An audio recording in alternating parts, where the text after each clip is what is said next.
How to get Chinese display name in Roblox.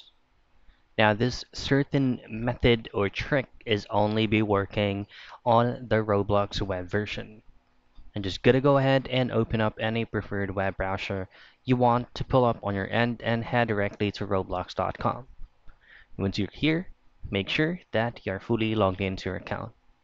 Now head directly to the gear icon which will take you to settings. Click on that. And then in here, you will be redirected to your account information. Now under username, just simply click this pencil icon right here for you to edit and change your display name. So what you want to do next is just to create another tab and then just copy your display name in Chinese. So I'm gonna choose warrior. So just simply copy this, go back to your Roblox page. Now this is gonna be the tricky part.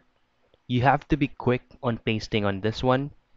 Paste it and save it automatically. Now, if it's not going to be working, like these red error message right here, you just gotta go ahead and try again. And please do make sure that you have to be quick on pasting it and saving it immediately. And that is how you change Chinese display name in Roblox.